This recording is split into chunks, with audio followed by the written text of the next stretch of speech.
2000년 전, 3000년 전이나 앞으로 100년, 200년 혹은 1000년 후 아마 인류 사회가 계속 존속되는 한 사람들이 모여서 산다라는 것, 그러니까 사회를 이루고 산다라는 것, 또 자연 속에서 산다는 것, 이런 것들은 아마 안 바뀔 겁니다.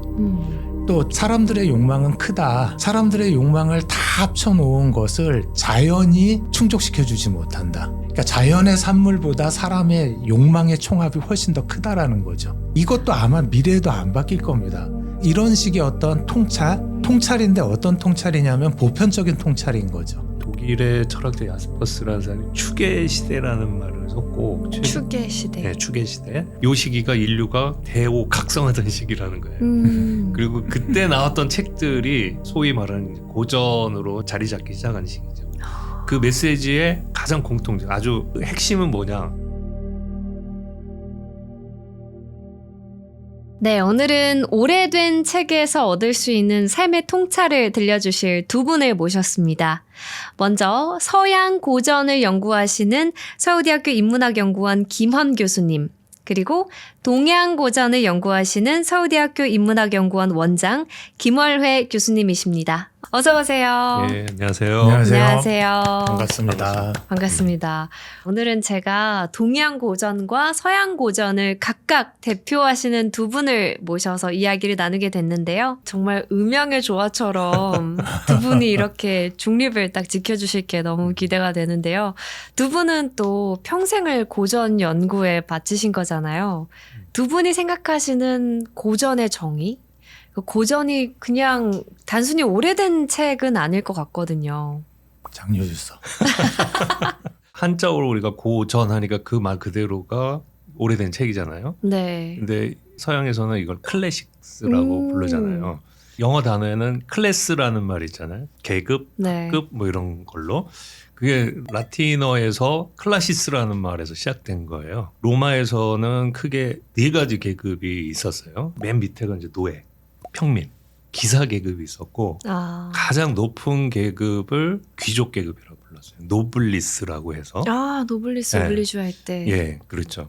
클라시스라는 말 자체가 거기에 가치가 부여되면은 제일 높은 계급, 제일 멋진 계급, 선망이 되는 계급을 클라시스라는 말에 또 가치 부여된 다른 의미로 쓴 거예요.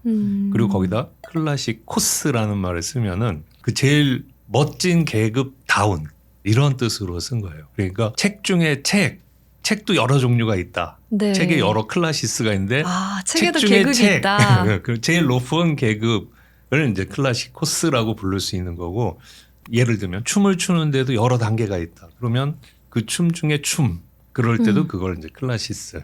그러니까 클래식스라는 말 자체에 뭔가 품격 있는 그렇죠. 고상한 이런 네. 뜻이 함께 함축되어 있는 거네요. 그러니까 한자권 같은 경우도 비슷합니다. 그러니까 보통 고전 하면은 이제 옛고자에다가 책을 가리키는 전자를 쓰는데 네. 이 전자가 사실은 그 전하하다라는 요새는 잘 안 쓰는 표현이지만 그러니까 우아하고 격조 높고 세련되다라는 그런 형용사로 이제 이렇게 전하하다라는 표현을 그렇게 쓰는데요. 그런 단어가 예, 있군요. 이 전자가 그러니까 생김새 자체가 책상 위에 책을 고이 모셔놓은 그런 형상입니다.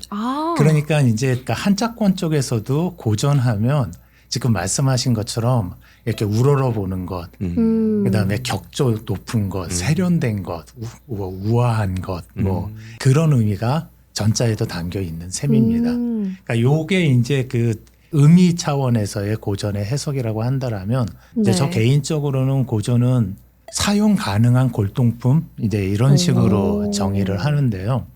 주변에 예를 들어서 100년 정도라는 시간을 이겨낸 그런 어떤 그릇이 하나 있다 그러면은 우리가 빈티지. 어떻게 대접을 하겠습니까? 이거는 다시 만들 수도 없잖아요. 그렇죠. 그러니까 사용을 안 하거든요. 그렇죠. 근데 책이라는 게 특히 고전이라는 게 굉장히 참 신기한 게 때로는 뭐 1000년, 때로는 2000년, 뭐 성경이나 뭐 이런 책들은 뭐 3000년 가까이, 이 중국 고전 같은 경우 뭐 시경이나 서경도 뭐 3000년 가까운 세월을 이겨낸 책들이거든요. 근데 이제 사람들은 그 가치를 인정을 잘 안 하시죠. 내 주변에 2000년, 3000년을 이겨낸 뭔가가 있다라고 하면 엄청나게 대접을 할 텐데 맞아요. 고전 책이니까 그거를 그렇게 안 하는 것 같은데 그 이유가 뭘까를 가만히 생각해 보면 사용하기 때문인 것 같아요. 너무 그게 예. 일상에 있어서 일상 속에서 그런 걸까요? 그거를 갖다가 쓸 수 있고 널려 있는 것 같아요. 예. 그런 점에서 고전은 실제 사용하는 혹은 사용 가능한 그런 오래된 책이다. 여기서 오래된 책이라는 것은 시간의 늪을 이겨낸 그것을 관통해낸 야. 그러한 책이다. 이런 식으로 오. 얘기할 수 있을 것 같습니다. 시간의 늪을 이겨냈다는 표현이 너무 멋진 것 같은데 우리가 예를 들면 시계 같은 거는 100년만 이겨내도 엄청난 명품이 되잖아요. 그렇죠. 근데 이 고전들은 정말 길게는 몇천 년을 이겨낸 대단한 존재인데도 우리가 그 존재를 좀 잊고 사는 게 아닌가 하는 생각이 드네요. 사용할 수 있는 골통품. 그쵸. 너무 좋은 괜찮습니까? 표현이죠. 멋진데. 사용할 수 있는 골동품. 근데 몇천 년을 이겨내야 고전이 될 수도 있지만 또 김월혜 교수님은 이 책에서도 루신 작가의 책들을 고전으로 소개하셨잖아요. 네. 그럼 100년 정도의 세월을 이겨내도 고전이 될 수 있다고 생각을 하시는 네. 거죠.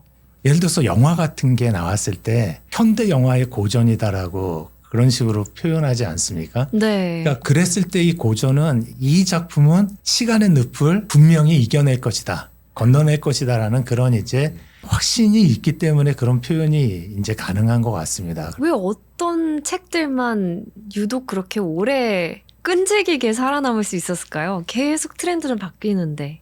그러니까 예를 들면 이런 거죠. 2000년 전, 3000년 전이나 앞으로 100년, 200년 혹은 1000년 후 아마 인류 사회가 계속 존속되는 한 사람들이 모여서 산다라는 것, 그러니까 사회를 이루고 산다라는 것, 또 자연 속에서 산다는 것, 이런 것들은 아마 안 바뀔 겁니다. 그러니까 그렇다고 한다면 사회 속에서 자연 속에서 산다는 건데 저 옛날에 이제 순자라고 하는 맹자보다 한 두어 세대 후의 사람인데 굉장히 중요한 유학자인데요. 이 양반이 무슨 얘기를 하냐면은 왜 인간이 날카로운 발톱도 없고 이빨도 없고 뭐 가죽도 뭐 털도 없는데 살아남을 수 있느냐? 사회를 이룰 수 있는 능력을 갖고 있다. 그걸 타고 태어난다. 그 속에서 이제 부딪히면서 살아나가기 때문에 그 부딪힘 속에서 그래도 내가 하고 싶은 걸 조금이라도 더 하면서 살아가는 그런 어떠한 지혜, 길 같은 것들을 찾는 것 같아요.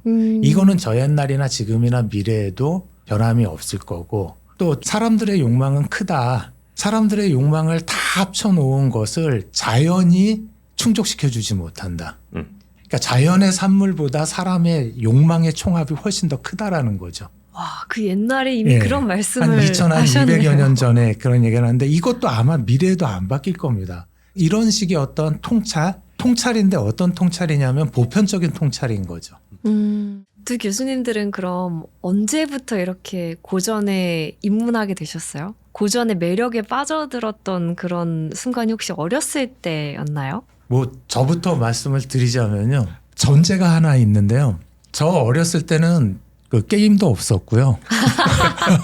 스마트폰이 없었고. 네, 스마트폰도 없었고요.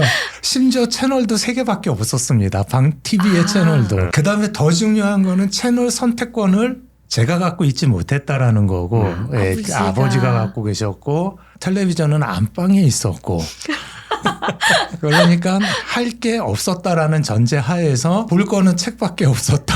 와. 근데 이제 제 그 방에 아버지께서 보셨던 월탄 박종화 선생님이라고 우리나라 근대 유명 문인이신데 그분이 번역하신 삼국지 5권짜리가 꽂혀 있었습니다. 아, 삼국지. 예. 만화책 아니었어요. 아니죠. 소설이죠. 예. 심지어 새로 쓰기 되어 있는 예, 그런 삼국지가 꽂혀 있었는데 제가 중고등학교 때 그것만 한 20번 넘게 읽은 것 같아요. 와. 그러니까 중간고사 끝나고 오면 저의 루틴이 삼국지 읽고 목욕탕 가서 목욕 한 판 때리고 뭐 이게 이제 그러니까 중고등학교 6년 동안 기말고사 중간고사 12학기 동안 24번 봤으니까 그러니까 이제 24번 정도는 읽은 거죠. 와. 그러면서 이제 대학도 뭔가 이렇게 중국 문학 이렇게 경도가 됐고. 근데 교수님 네. 그 말에 동의하시나요? 삼국지를 한 번도 읽어보지 않은 사람과는 인생을 논하지 말라. 아이, 그냥 논하면 됩니다. 그런 얘기도 있고요. 삼국지를 많이 읽은 사람하고는 절대 교유하면 안 된다. 뭐 그런 얘기도 그런 말도 있거든요. 있어요? 그러니까 삼국지가 이렇게 음모, 모략 뭐 이런 것들이 많다 보니까 김원 이 교수님 선생님 말씀 들어보니까 저는 좀 초라하게 시작한 것 같아요. 그래서 저는 그 원전을 시작하지 않고 만화책으로 저는 시작을 했거든요. 어떤 만화였나요? 몬테크리스토 백작, 뭐 아. 톰소의 모험, 장발장 이런 책들을 아버님이 만화책으로 많이 사주셨었어요. 그래서 그 만화책을 정말 열심히 읽어요. 저는 그걸 서로 24번. 그러니까 그리고 제가 고등학교 2학년 때였어요. 작문 시간이 있었는데 감상문을 쓰는 숙제를 많이 내줬었는데 네. 그때 내주던 숙제 중에 하나가 이제 소크라테스의 변명이라는 책이었어요. 아 플라톤이 네, 지은 플라톤의 소크라테스의 변명. 소크라테스가 억울하게 이렇게 고발을 당해서 재판정에서 난 이렇게 고발을 당할 사람이 아니다. 나 착한 사람이고 훌륭한 사람이다. 그런 걸 이제 변론하는 거였어요. 네. 그 중에 지금도 기억나는 구절이 뭐냐면 성찰하지 않는 삶은 상 가치가 없다. 그러니까 자기 삶을 고찰하지 않는 삶은 질문하지 않는 삶은 가치가 없다. 그때 어렴풋이 그리스 사람들에 대한 호감, 동경, 궁금증 이런 게 생겼던 걸로 보이고요. 김원 교수님 방금 말씀하신 거에서 우리가 고전을 왜 읽어야 하는지 2026년에 스마트폰도 나오고 놀거리가 너무 많아진 이 시대에 왜 하필 옛날 책들 읽어야 되는지에 대한 힌트가 담겨 있는 것 같아요. 저는 어렸을 때 그 재판 이야기를 듣고 충격을 받은 적이 있거든요. 아, 그분 이름이 아이히만이었나요? 그 나치 전범으로 재판을 받는데 나는 그냥 시키는 대로 했을 뿐이다. 내가 무슨 잘못이 있냐. 법이 그랬다. 근데 그게 정말 딱 질문하지 않는 삶인 거예요. 그래서 우리 김아래 교수님께서도 학생들에게 질문을 많이 받을 것 같거든요. 우리가 왜 고전을 읽어야 하나요, 교수님? 그런 질문을 받으면요. 굳이 안 읽어도 돼. 아, 그렇게 대답하시나요? 네. 반전인데요? 안 읽어도 된다. 다만 자기 삶에 자기가 주인으로서 자기 주도적이고 자기 완결적인 삶을 살아가는 그 지향은 아마 같이 내려놔야 될 거다. 안 읽는다라고 한다라면 질문이라는 과정을 생략하면 결국 내가 한 것처럼 보여지더라도 한꺼풀만 벗겨도 이건 내가 한 게 아니라 뭔가 휩싸여서 했다든지 미혹돼서 했다든지 그런 것들을 금방 발견할 수 있을 것 같아요. 그래서 고전을 읽어야 되는 필요성은 고전을 읽으면서 질문하는 나를 만들어가는 거고요. 그러니까 나를 만들어가는 작업을 할 수 있다라면 꼭 고전이 아니어도 고전이 아닌 책을 읽어도 되고 영화를 보면서도 나를 만들어가는 질문을 던질 수 있고 저는 뭐 TV 드라마나 뭐 웹툰이나 웹소설을 읽으면서도 충분히 질문하는 나를 만들어가는 그런 작업을 충분히 해갈 수 있다라고 생각을 합니다. 김원 교수님은 우리가 왜 고전을 읽어야 된다고 생각하세요? 저도 비슷한 말을 하긴 하거든요. 고전 굳이 안 읽어도 된다. 읽고 싶은 거 읽고 하고 싶은 의외네요, 거 의외. 하고. 그런데 하다가 보면 고전으로 가게 될 것이다. 그러니까 지금 어떤 현상이 있어서 그 현상을 담아낸 게 지금 유행하는 드라마나 영화나 웹툰이라고 한다면 그렇죠. 이런 일은 왜 또 생겼을까 하면은 궁극적인 지점에 이르게 되는 것 같아요. 당장 고전이 아니어도 좋다. 뭐든지 해봐라. 안 하는 게 문제지. 그러나 이제 예측하는 거죠. 네가 그런 열정을 가지고 현재를 이해하고 너 자신을 이해하려고 노력하는 한 반드시 고전을 읽게 될 것이다. 그것을 안 읽고는 못 배기게 될 것이다. 이렇게 얘기할 수 있을 것 같아요. 근데 그 고전을 막 강조하다 보면 약간 함정에 빠지는 것도 있는 것 같아요. 아, 어떤 함정이에요? 그러니까 지금 현재 우리가 겪고 있는 어떤 과학 문명 속에 그 속에서 살아가다가 보면은 생기는 문제들이 있는데 고전은 사실 그거를 곧바로 얘기해 주지 못하거든요.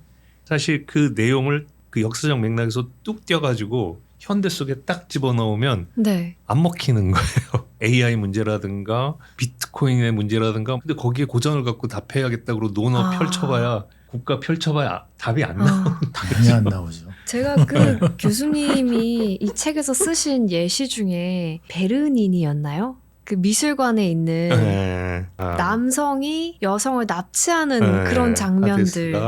그 베르닌이 맞나요? 네. 지금의 어떤 젠더적인 관점에서 봤을 때는 말이 안 되는 그렇죠. 그런 내용들이 네. 있는 거잖아요.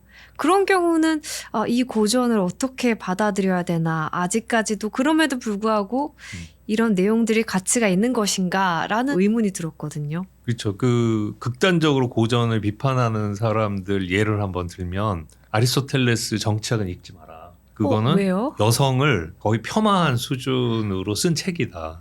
여성은 남성에 비해서 일반적으로 자기 감정 통제가 안 되고 어렸을 땐 아버지가 나이가 들어서는 남편을 잃었을 땐 아들의 통제를 받지 않으면 제대로 된 삶을 살 수 없다. 뭐 이런 정도까지 주장을 하는 사람이 아리스토텔레스거든요. 여성들이 그렇다. 네, 남성 중심의 가부장적 제도를 전제하고 그 책이 쓰여진 거라고 본다면 그 맥락을 제쳐둔 채 그 책만 보면은 이상한 책일 수 있는 거죠. 근데 그 맥락 속에 집어넣고 그런 것들을 이렇게 솎아내면서 그 고전이 현재가 던지는 질문에 대해서 시각이나 통찰을 줄 수 있는지 이런 것들을 좀 드러내려고 이런 책을 쓴 거죠.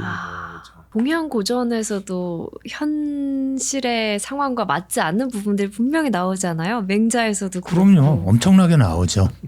그러니까 김원 선생님께서 좀 전에 말씀해 주신 건 처절할 정도로 남성 중심 사회에서 나온 텍스트들이 갖고 있는 그러한 이제 한계들 혹은 함정들 그런 것들이고, 예를 들어서 하나 더 말씀을 드리자면은 철저하게 통치계급 중심적인 발언들이거든요. 사유들이고. 그때는 책을 통치계급만 주로 읽었으니까. 그러니까 사실은 논어나 맹자나 이런 제자백가들의 책들은 주요 타겟 독자층이 통치계층입니다. 평민들을 대상으로 책을 쓰질 않았거든요.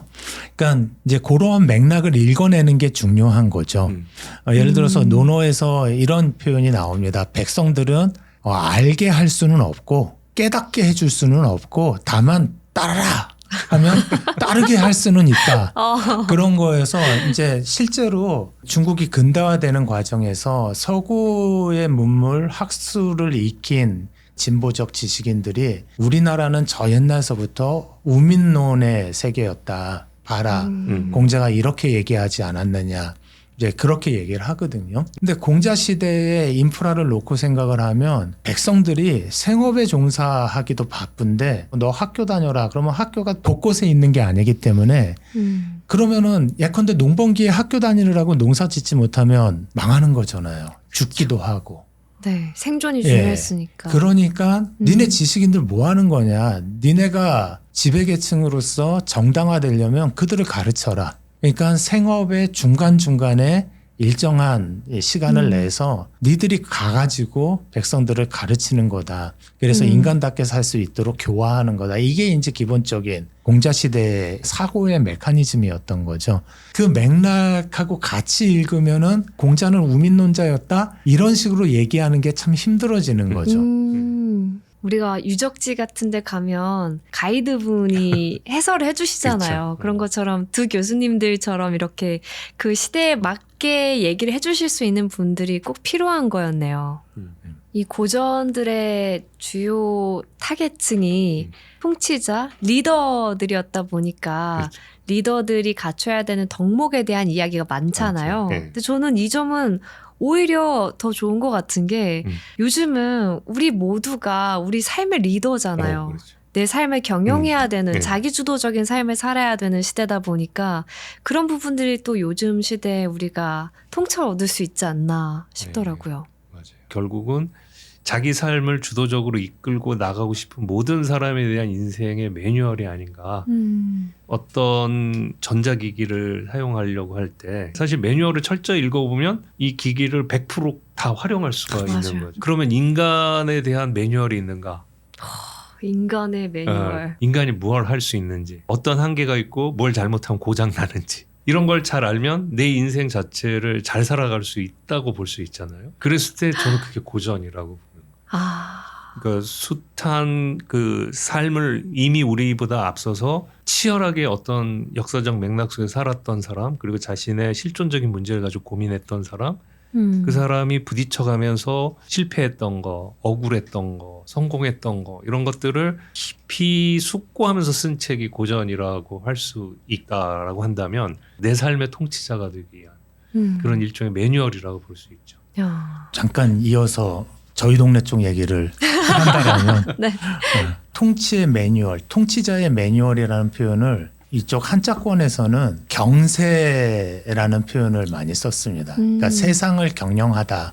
이제 공자서부터 얘기를 했고 맹자가 수기치인이라는 말로 이제 명제화했는데 수기는 수신하다 할 때 숫자와 기는 이제 자기 자신. 그 다음에 치인은 다스릴 치자에다가 사람 인자인데 요때 사람 인은 이제 타인을 가리킵니다. 그러니까 나를 수신을 하고 타인을 가르친다라는 말인데 잘못 알려진 것 중에 하나가 요걸 순차적으로 해석을 하는 겁니다. 나를 먼저 다스린 다음에 그래서 내가 수양이 된 다음에 그 다음에 남도 다스릴 수 있다 그런 건데 저는 그렇게 보질 않고요.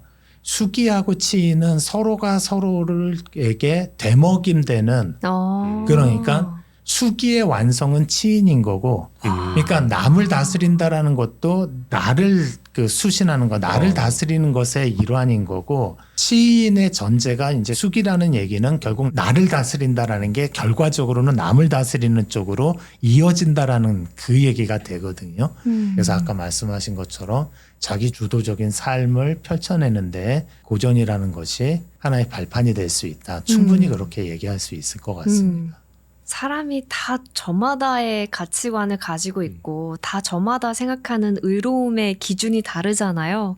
그러다 보니 이 세계와 세계들이 만나서 충돌하고 그러면서 전쟁이 벌어지는 건데 동양 고전과 서양 고전이 지금 현재 상황과 가장 맞닿아 있는 부분 중에 하나가 또 전쟁이 아닐까 싶거든요. 전쟁에 대한 이 서술 부분이 큰 비중을 차지하잖아요. 양쪽 다. 공자를 비롯한 유가들은 기본적으로 반전주의자다 뭐 그런 식의 평가도 있거든요. 이 책에도 보면 묵자가 반전 평화주의자라고 나오더라고요. 묵자는 확실하게 그렇게 되는데 그러니까 묵자 같은 경우는 공격을 위한 전쟁에는 결단코 반대를 합니다. 묵자는 이제 소규모 공동체를 이루고 살고 평민들의 그러한 공동체다 보니까 이 묵자 집단에 소속돼 있으면 국가의 이 권력이 여기까지 가닿질 않아가지고. 저는 이 묵자 공동체에 대한 이 서술에서 왜 그 미국에서 반전 운동 있었던 그 히피들의 사상이랑 좀 연결된다는 생각이 들더라고요. 그런 부분도 분명하게 있습니다. 그런데 묵자는 지금의 미국의 그런 말씀하신 그런 어떤 히피 문화나 이런 문화들이 번졌을 때하고는 다른 조건 속에서 공동체가 이루어졌는데 굉장히 엄혹했던 시절입니다. 맹자가 절규를 하는데 지배계층들이 전쟁을 통해 가지고 나라를 부강케 해주면 니네들한테도 이익되는 거 아니냐 그렇게 말을 하면서 전쟁을 한다면서 온 성안을 시체들로 가득 채우고 온 벌판을 시체들로 가득 채운다. 이거는 사람 고기를 땅의 신한테 바치는 거다. 먹이는 거다. 이런 인간들은 사형으로도 부족하다라고 절규를 합니다. 그러니까 사형은 인간들한테 내리는 형벌이지 비인간 존재한테 내리는 형벌은 아니거든요. 그러니까 인간도 아니라고 맹자가 절규를 했던 건데 그 시기의 문헌들을 보면 그런 전쟁의 참혹한 양상들에 대해서 많지는 않지만 묘사한 대목들이 나옵니다. 그러니까 평민들은 그 엄청난 거대 폭력 속에서 희생을 당했던 거의 무기력하게 반복적으로 희생을 당했던 그러한 존재들이기 때문에 묵자 공동체는 그러한 거대 폭력으로부터 벗어나서 우리끼리라도 좀 안정된 삶을 살자 그런 거였습니다. 그러니까 지배계층 입장에서 봤을 때는 전쟁 나면은 동원해야 되는데 이 사람들이 거기 공동체가 있고 또 공동체에 소속돼 있으니까 조세, 징세도 또 못 하거든요. 그러니까 이 눈의 가시였던 겁니다. 그래서 묵가 공동체를 탄압을 하거든요. 그러니까 그런 어떤 탄압으로부터 스스로를 지키기 위해서 수비용 공격은 인정을 했고, 그러니까 수비용 전투, 이거에 대해서는 달인급이었습니다. 엄청난 전투력을 갖고 있었거든요. 그게 이제 묵가 집단이었고, 주류였던 유가 쪽에서는 필요한 전쟁을 해야 된다라고 봅니다. 그걸 이제 의로를 의자를 써서 의전이라고 하는데요. 네. 그러니까 의전은 해야 된다. 물론 이제 맹자는 자기 시대에 의전은 없다라고 그렇게 선언을 하죠. 그러니까 그런 선언들이 있기 때문에 이제 반전 평화주의자라는 그런 평가들이 있는 건데 네. 의전은 예컨대 뭐냐면 일종의 인도적 개입 같은 것들은 필요하다는 겁니다. 뭐 폭군이 네, 있거나 폭군이 독재자가 있거나 있을 독재자가 때. 있고 그래서 학정에 시달리고 있는 시민들을 국민들을 구제하기 위해서라도 물리적 개입이 필요하다. 그런 게 이제 의전인 거죠. 그러니까 지금이 이란, 이스라엘, 미국의 전쟁 같은 거를 보면서 미국이나 이스라엘이 인도적 개입 얘기를 안 꺼낸다라는 거에 초점을 맞출 필요가 있다라고 생각을 합니다. 스스로 생각하기에도 명분이 없다라고 보는 거 아닌가. 인도적 개입이다라고 한다라면 상당한 힘을 발휘하는 명분이 될 텐데 스스로 생각했을 때 정의로운 전쟁은 절대 아니다. 그래서 이런 식의 이제 현상을 이해하는데 도전의 개념을 가져다가 활용할 수 있지 않을까 그런 생각을 해봅니다. 서양 고전에서 전쟁 이야기의 이런 위상 어느 정도인가요? 그 전쟁으로부터 시작됐다라고 얘기할 수 있죠. 그러니까 서양 문명 전체에서 첫 번째 문헌으로 꼽히는 게 일리아스거든요. 네. 일리아스는 그냥 트로이아 전쟁 이야기고 인간이 인간 대상으로 싸울 수밖에 없고 서로 죽이고 죽는 관계라는 것. 근데 호메로스의 통찰 속에서는 죽인 자는 승자가 되지만 그 승자도 언젠간 죽는다. 뭐 이런 메시지가 있거든요. 그리고 그 이후에 모든 책들을 보면 그 전쟁에 관한 참상과 그것을 이겨낼 수 있는 인류의 지혜가 무엇일지 이런 걸 고민하는 게 고전인 것 같아요. 독일의 철학자 야스퍼스라는 사람이 추계 시대라는 말을 썼고 추계 시대. 네, 추계 시대. 최근엔 카렌 암스트롱이라는 그 종교학자가 그거를 다시 한번 부흥시켰는데 추계 시대라는 게 있다는 거예요. 그 시기가 한마디로 말하면 인간이 인간답게 살기 시작한 시기가 바로 그 추계 시대라는 거예요. 그 핵심은 뭐냐? 자비와 사랑이라는 거예요. 뭐 예를 들면 공자님의 인으로 나타나고 부처님의 뭐 자비로 나타나고 나중에 예수님의 사랑으로 나타나고 그다음에 그리스에서는 비극 작품이 국가적인 행사로 되면서 인간이 얼마나 비참한 존재인지 승자가 승자로서 기쁨을 누리는 게 아니고 약자의 고통은 정말 최악인 그런 상황을 우리가 무대에 올려놓고 보면서 우리가 어떻게 살지를 생각해보자. 이런 시기를 이제 추계 시대라고 얘기했고 그게 이미 기원 전이라는 네, 거죠. 네, 그러니까 전체적으로는 기원전 멀리 가면 7세기에서 가깝게는 한 2, 3세기까지 요 시기가 인류가 대오 각성하던 시기라는 거예요. 그리고 그때 나왔던 책들이 소위 말하는 이제 고전으로 이제 자리 잡기 시작한 시기죠. 그 메시지의 가장 공통적, 아주 단순화시켜서 얘기하면 이러다 다 죽는다. 오징어 캔처럼 이러다 다 죽는다 우리. 우리가 다 죽지 않고 같이 살아갈 수 있는 길을 찾자.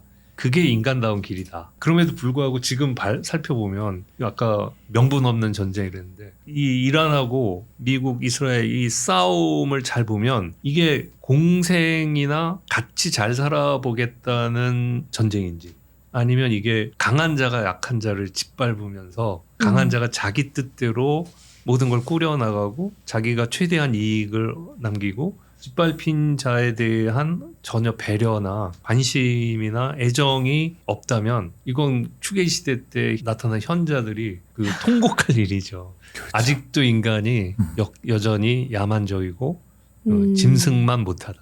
사실 잘 따져보면 짐승의 상태, 동물의 상태에서 벗어나서 인간이 됐다는 건 이건 짐승들한테 되게 모욕적인 일일 것 같아요. 그럴 수 적어도 있죠. 얘네들은 네. 생존을 위해서 생태계의 사슬 속에서 강한 자가 약한 자를 먹히는 관계가 있지만 탐욕적이진 않거든요. 일정한 배부름이 있으면 더 이상 안 건드리죠. 네. 그렇죠. 그런 점에서 보면 고전의 가치, 고전의 외침 얼마나 중요한 외침이었는지 이거 우리가 주목해봐야 될 것 같아요. 동물하고 인간, 짐승하고 인간의 이 차이 이제 그런 게 나왔는데 맹자나 순자 같은 사람들도 거기에 주목을 했습니다. 이 두 학자가 이제 유학의 양대 산맥인데 같은 유학으로 묶이지만 사뭇 다르거든요. 우리가 보통 이제 뭐 맹자 성선설, 순자 성학설 뭐 이런 식으로 외우듯이 사뭇 다른 지점이 있습니다. 그러니까 같은 유가지만 한 지붕 두 가족이라고 할 정도로 그러니까 다른 지점들이 있는데 이 둘 다 공통적으로 공유를 했던 건 뭐냐면은 인간하고 동물하고 사이에 별 차이 없다는 겁니다. 그러니까 맹자는 그 인간과 동물의 차이는 희소하다라고 얘기를 합니다. 동물하고 인간의 다른 점은 한 뭐 1%밖에 안 된다. 뭐 이 정도의 얘기거든요. 저는 예전에 인간의 게놈 지도 같은 거 규명됐다라고 했을 때 인간하고 영장류인 원숭이나 이런 거랑 DNA에서 별 차이가 나지 않는다. 아주 작은 퍼센티지 때문에 그 차이가 나는 거다라는 그런 어떤 과학계에서의 보고 같은 걸 들었을 때 맹자의 그 얘기가 생각나면서 예컨대 순자 같은 경우는 동물? 인간과 똑같이 기로 이루어져 있지 않느냐. 인간과 마찬가지로 생을 갖고 있지 않느냐. 지각을 갖고 있지 않느냐. 그런데 동물하고 인간하고 차이점은 뭐냐? 인간은 의로움을 갖고 있다. 역시 도덕에 주목을 하는 거죠. 의로움을 갖고 있다라는 건 자기 절제력이 있다라는 거고 아까 선생님 말씀하신 것처럼 탐욕 같은 것들을 절제할 수 있는 능력은 인간이 갖고 있다라고 본 거죠. 그런데 현실은 예, 그 반대로 나타나고 있긴 하지만 어찌됐든 옛날 사람들은 그래도 인간은 그런 절제력이 있기 때문에 서로 미래에 대한 욕망이 다르지만 하나의 사회를 이루고 살 수 있는 거고 그러니까 그런 식의 얘기들을 그래서 했던 것 같습니다. 물론 지금 비추어 보면 그 말이 맞나? 이상과 현실의 괴리가 있네요. 그 짐승들의 욕망과 인간의 욕망 다 있다고 치고 그걸 누르기 때문에 인간다워지는 건 있는 것 같아요. 분명히. 근데 이걸 통제하지 않는 순간 인간은 짐승보다 못한 것 같아요. 왜냐하면 인간의 욕망이 훨씬 크기 때문에 훨씬 크고 더 악랄해요. 서양고전은 좀 다르지 않나요? 인간과 동물의 차이를 굉장히 크게 보지 않나요? 크게 보죠. 근본적으로 다르다. 이렇게 보면서 서양에서는 도덕성 이걸 거의 신성시해갖고 신이 특별히 만든 존재가 인간이라는 생각을 기독교뿐만 아니라 유대교뿐만 아니라 그리스 로마 문명 전체에서 그런 생각을 했죠. 인간만이 이성을 갖고 있고 언어를 쓰고 그것은 신이 준 선물이다. 그러니까 다른 동물하고는 근본적으로 다른데 그걸 잘 생각해 보면은 이성적이고 신성을 잃어버릴 때 인간은 악마적인 존재가 될 수 있다. 이렇게 말해요. 네. 10분 동의합니다. 요즘 그리고 제일 큰 화두가 인공지능이잖아요. 이 인공지능의 발달 때문에 사람들이 머리 쓰는 이 능력을 잃어버릴 수 있다. 이런 우려가 나오고 있잖아요. 근데 되게 놀랍게도 이미 그 옛날 플라톤이 파이드로스에서 인간은 문자의 발명 때문에 문자가 나오면서 기억력이 감퇴되기 시작할 것이다. 이런 문제의식을 가지고 있었더라고요. 네. 그건 분명히 그 예측은 맞아요. 그러니까 기록을 할 수 있는 문자를 발명함으로써 내가 더 이상 중요한 정보를 그렇게 세세하게 기억할 필요가 없다. 우리 스마트폰 나오면서 전화번호 안 외우잖아요. 안 네, 외우잖아요. 맞아요. 근데 플라톤이 놓친 게 그 인간이 기억력은 해야 했을지 몰라도 기억에 집중시켰던 에너지를 다른 데로 쓰게 된 거죠. 다른 데로 씀으로써 논리적인 사고라든가 통찰력이라든가 또는 개념화, 추상화 능력, 그리고 상상력 이런 것들은 그 이전보다 훨씬 발전하면서 새로운 문명을 더 발전시켜 나갔다고 한다면 그 이후에 이것들을 다 해주는 인공지능이 나왔을 때 인간의 뇌는 무엇을 할 수 있을까?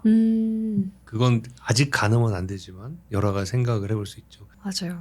가공할 만한 새로운 기술이 나왔을 때 사람들이 막연한 두려움을 품게 되는 거는 정말 이 플라톤의 시기에도 마찬가지였던 것처럼 지금 우리 시대에도 다른 영역의 지적 활동으로 넓혀갈 수 있는 기회가 되지 않을까. 저는 그래서 오히려 위로가 되었거든요. 김아래 교수님 어떻게 생각하세요? 인간에게 있어서 기술이라는 게 선택인가? 라는 질문을 던져 봄직한 것 같아요. 옛날 그 문헌들을 보면은 선택이 아니라 그건 당연한 것 혹은 필수?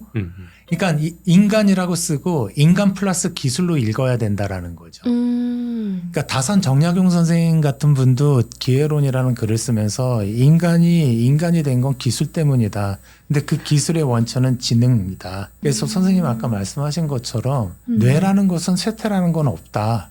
사실 정약용의 기회론의 뿌리에는 묵자가 있거든요. 묵자도 비슷한 얘기를 합니다. 그렇게 치면 약 2000년 넘은 세월 동안 비슷한 생각들을 계속 개진해 왔다라는 얘기가 되는데 그런 점을 또 감안한다라면 충분히 뇌에 대한 어떤 낙관적인 전망을 가질 수 있지 않을까 그런 생각을 합니다. 그렇게 정리하면 될 것 같아요. 그러니까 문자가 나오니까 기록된 것을 관리하는 능력이 발전했듯이 네. AI를 관리하는 능력이 발전할 것이다. 그게 구체적으로 어떻게 나갈지는 이제 우리가 좀 더 분석하고 상상하고 실현해 나가야 될 그런 거가 되긴 하겠죠.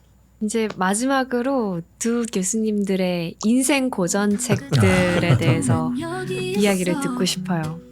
단어 속에 잠긴 세계 끝없는 여행이 시작돼 나는 책을